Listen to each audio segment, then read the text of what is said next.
Hi everyone. G'day, thanks for tuning in. Tonight we want to talk about wise choices.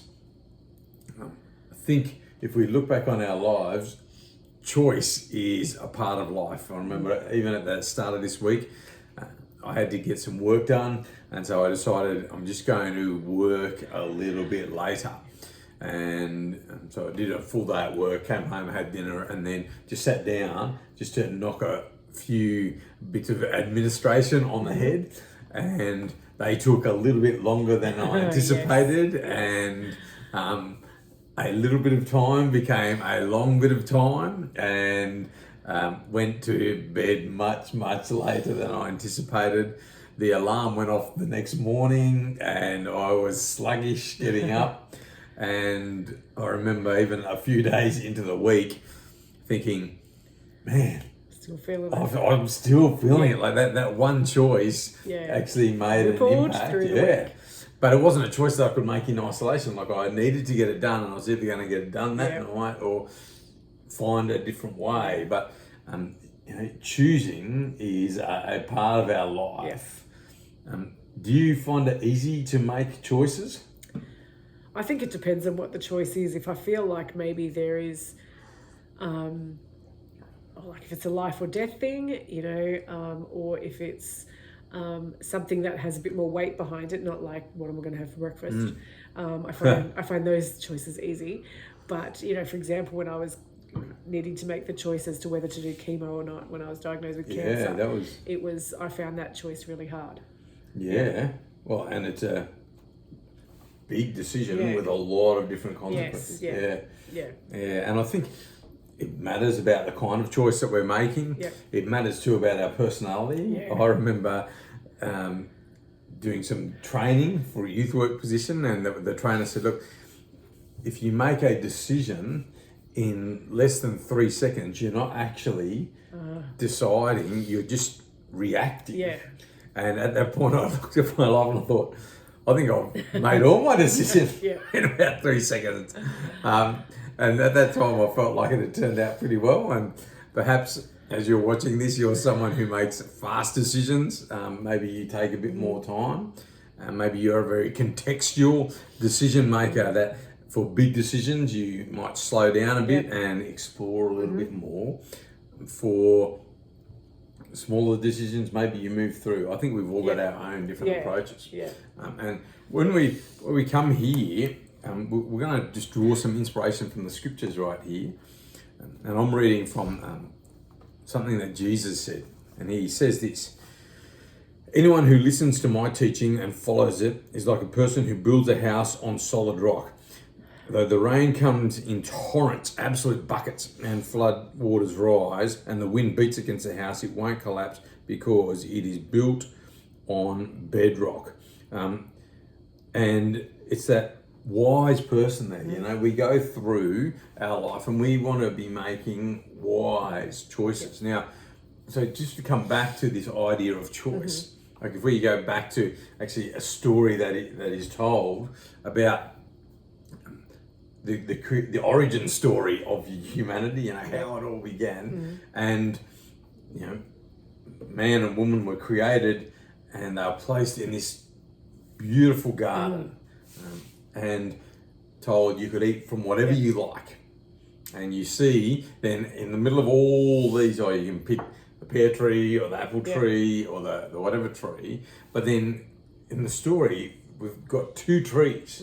And you know a bit of the story. Like, what were the two trees about? Yeah, there was the tree of life and the tree of the knowledge of good and evil. And of course, at that stage, what the conditions were set up, and what was the situation with the tree of life?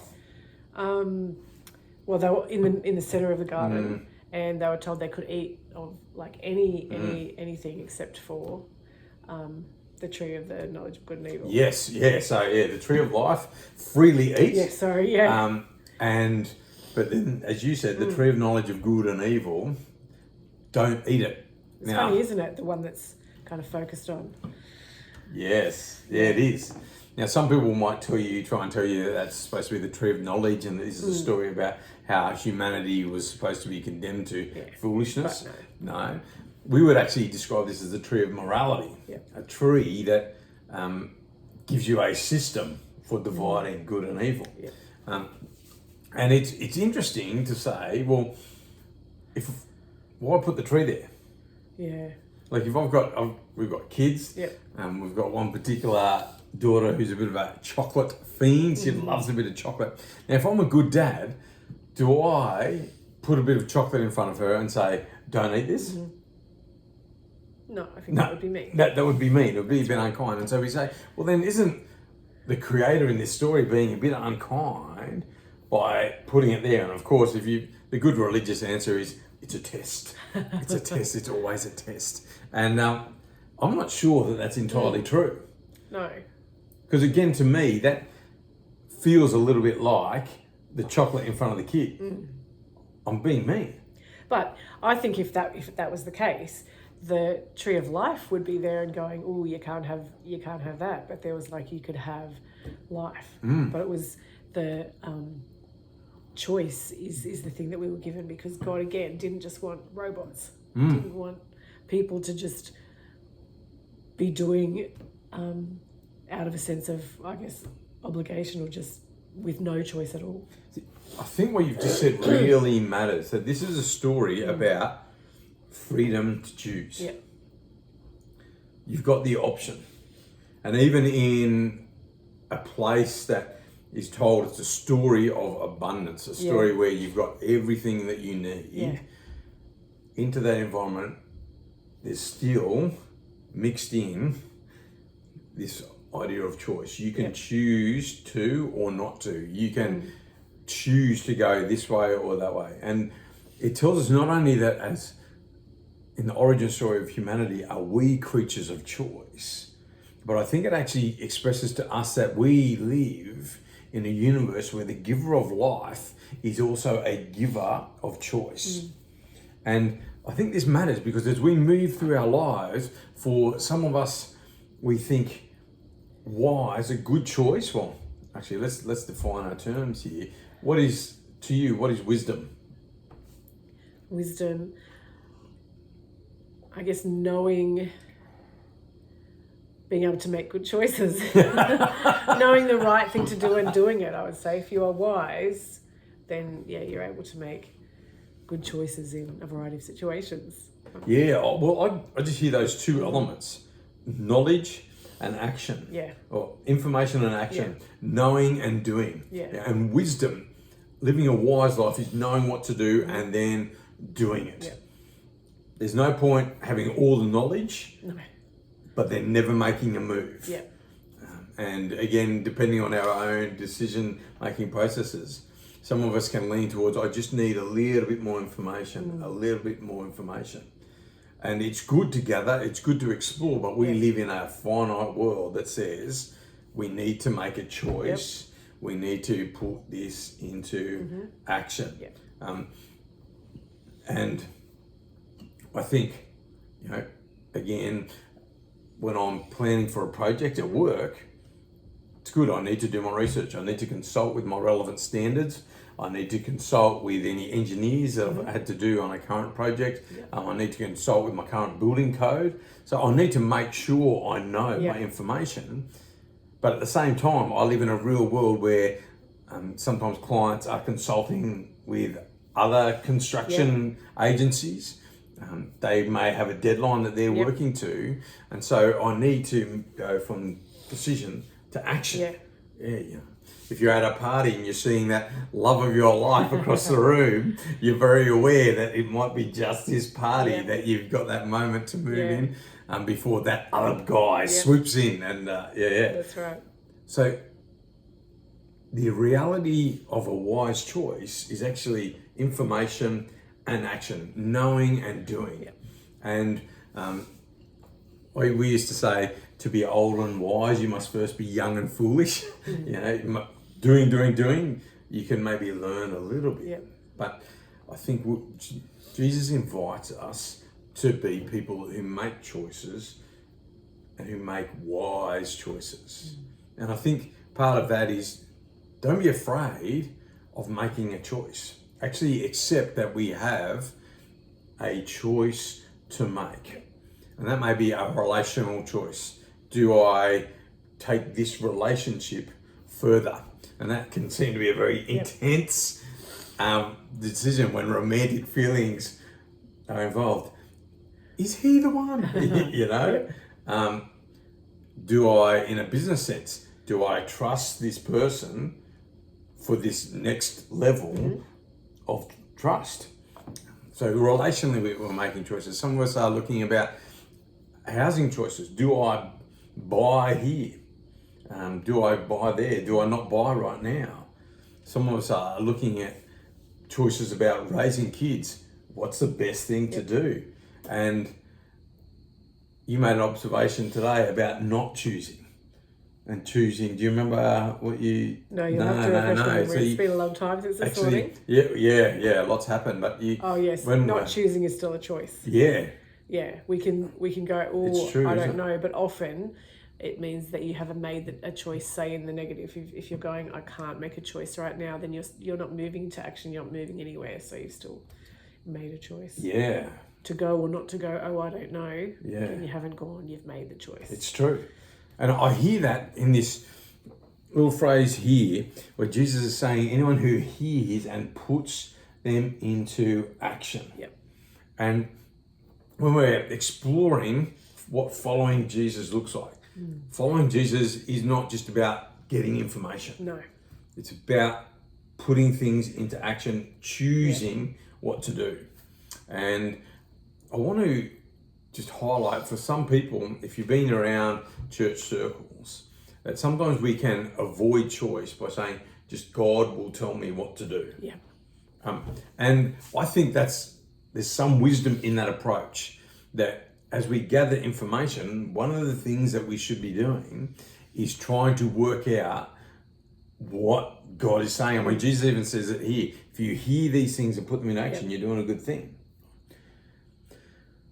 But when we go through our lives, I think God actually gives us the freedom to choose. Like we heard that right back in our first story. 2 trees, make a choice. Yeah. I'm giving you the options, but you're going to have to make a choice. Yeah, but he does. There are things that he tells us to that we can still align things with. I think sometimes we want it whittled down to the very specifics, and sometimes God graciously gives us specifics. But when he talks about loving him and loving others, about going and sharing his love with others, then there are things that he's kind of told us to do. We don't have to sit around and go, what am I supposed to do? In this situation, how can I be loving towards someone else? I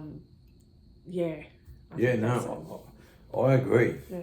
And so we are always invited to do the work of making a choice. And what do I mean by do the work? Well, if you look at the picture that Jesus gives us here, he talks about building. When you build, there are lots of elements. There's usually a foundation, something that everything is going to stand on. And you need to make sure that that is strong enough to support what you're going to be putting on top of it, the structure. So you build your foundation. And, Jesus actually draws that parallel here. But then when you build, it's not like click your fingers and it happens. Yeah. Depending on what you're building, you may be then building, I've recently built a wall, and we had to make sure that we got the first course of these blocks all in and all level. And then each time you put a block on top of that, lift the block, put it down, and you've got to check and make sure that the block is level this way, that it's right this way, because then what you put on top of it is going to it's going to be able to support the load. And that's a picture of what wisdom in our life is like, is that we start off and we make a choice. This is the wisdom that I'm going to use. I'm going to build my life on this wisdom. And then every choice we make, we're actually setting that choice down. We're making sure that as best we can, that matches the foundation that we're built on. And then layer by layer, we build a wise life. And I love that. I think the exciting thing is every choice that we make actually shapes the person that we are becoming. If you are into anatomy, there's a part in our brain called the mid-cingulate cortex. Okay. And this part of our brain is responsible for willpower, making choices when it's hard. Yep. Now, an example, you may be one of those crazy people who does these cold plunges, whatever. Some people are crazy enough to enjoy it. Yeah. Right? I think for most people, they recognise that good can come out of sitting in that water, but it's not a fun experience. Yeah. No. Every time you do something that is difficult, that part of your brain gets stronger. Okay. And so the next time you encounter a difficult choice, because you've built that part of your brain, you are more capable of doing the hard thing. Yep. Now, similarly, every time you're faced with a hard choice and you choose the easy option, that part of your brain physically shrinks and you become less capable. Now, it's quite dynamic. Yeah. But I think that's a great picture of our lives, that we can make choices that develop us, that grow us, that build this life in Jesus. Yeah. Or we can make a different choice. And Jesus actually says here, anyone who hears my teaching and doesn't obey it is foolish like a person who builds his house on the sand. When the rains and the floods come and the winds and heap up against that house, it will collapse with a mighty crash. And I think what stands out to me here is that whether we're pursuing a wise life or not, whether we're pursuing the knowledge that Jesus offers and then the life that is shaped by that knowledge or not, both people experience storms. Yeah. We both go through hard times, and following Jesus is not a guarantee that the storms won't come. No. Matter of fact, one of our friends this morning reminded us that Jesus said, in this world you will have trouble. Like you might, or you will. Yeah. And now Jesus goes on and says, be encouraged, be strong, I have overcome. Yeah. But as we seek to build a wise life, there will be challenges. Yeah. And some of that will highlight decisions we've made that aren't wise. Some of that will actually affirm the wise choices that we've made. And so Jesus invites us into this new life, because choices really, they're a part of our life. Yeah. Choosing can be hard, but Jesus invites us to make wise choices. And can help us make those. Yeah. How do you feel that is? I feel, like by reading the Bible, it can help me with choices that I'm making, listening to God, praying, those kinds of things. Because one thing that struck me in that passage that you read was that Jesus was talking about the things that he is sharing and letting his words become that foundation for our life. And so I think that's pretty important too, because we can have help with the making of the choices, not just going, oh, I just want to make wise ones, how will I do that? But there, we don't have to do it all at every Yeah. And I think information is helpful. It is good. I think that gaining knowledge and skills and they all contribute to a wise life. But Jesus actually invites us. The most important knowledge is actually knowing him and experiencing him in our lives. Yeah. And he invites us to actually build on him. Yeah. And we want to invite you tonight to make a wise choice. And we're aware that as you're watching this, for some of you, you may be looking back and reflecting and thinking, to this point, I have not made a wise choice. You may be thinking, my life is in danger of collapsing in a great crash. And Jesus says, come, follow me.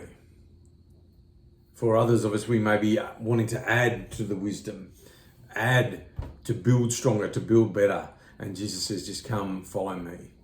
And we want to invite you to just pray a simple prayer that says, Jesus, I give you my life. Whether they're full of good decisions, whether full of not wise decisions. Jesus, I give you my life. Give me your life. Give me your wisdom. Give me your truth. And help me to put those things into action. if that's a decision that you're ready to make as you're watching this, then we invite you just to pray this simple prayer with us right now. Jesus, I give you my life. Give me your life. Jesus, I give you my life. Give me your life. And if that's a prayer that you've prayed right now, we would love to hear from you. Let us know. DM us on our socials or drop a comment. We'll read through the comments on YouTube. We'd love to support you in the next step as you take to building a life of wisdom by trusting Jesus. Thanks for tuning in. God bless you. Bye. Bye.